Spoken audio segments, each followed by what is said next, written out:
What is up, YouTube? Alright, JRW753 here, coming at you with a viewer request, my first one actually, to see how to remove the EBB function out of the EBB ASR112.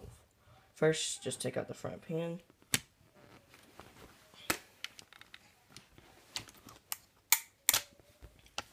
We'll take the front upper off. Sorry, I'm doing this with one hand. Here we go. Slide that off. Put that over to the side. We're going to be focusing on this. Alright, so first, you want to unscrew it.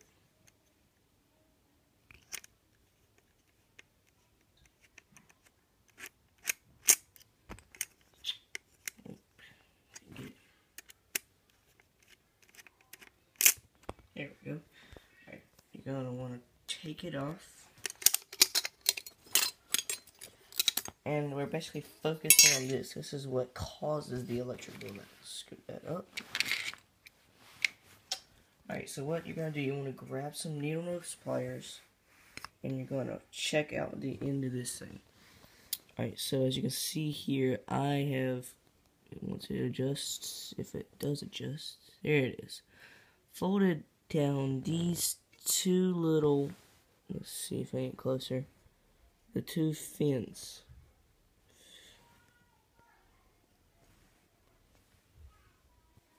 Well, yeah, the two little fins, they originally stick up off the, they come off, they basically come off up to about right here.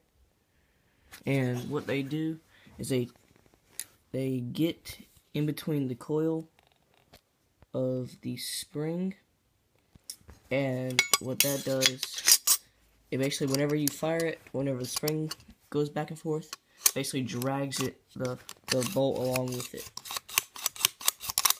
That's what creates the blowback. And as I've seen in another video, he just took off the bolt completely, but as he explained, it puts extra wear and tear on the piston. But I also like to have the bolt lock function and the charging handle function, so I just bent down the little fins that contact with the spring in here, and basically just bend those down to where it's almost like flat against it. Oh, there you can see it. See those? You can tell those are bent down. You need some needle nose pliers again, as I said earlier, to bend those down. Then you just basically reattach it. Make sure it doesn't touch the springs by maybe firing it once or twice, or just sliding it back and forth. Make sure it can slide real good. And then just basically, just make sure it's sliding back and forth good. And then just reattach it. Put the spring back on first. See if I can do this one-handed. Oh, I want to just sit it right here real quick.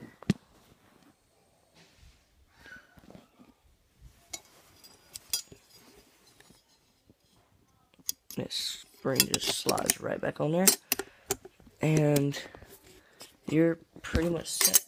What you want to do is reattach the screw.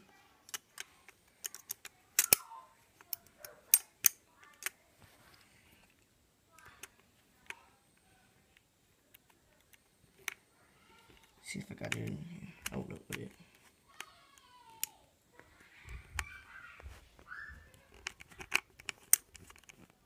Dang it. This is pretty hard to get back in, actually. Especially with one hand. I think this should be in the right way. There it is. So you just basically screw that back on.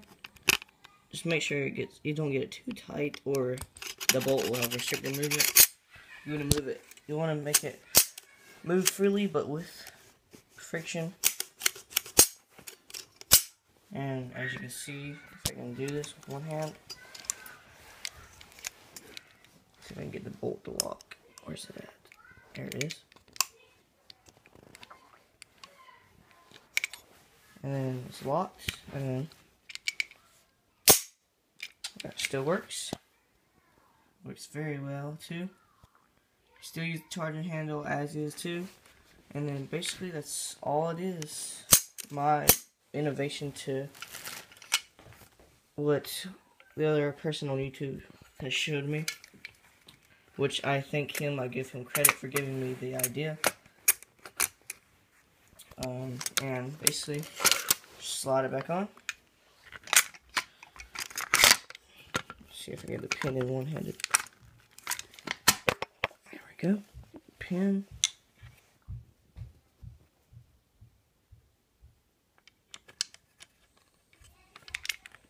Pop that in.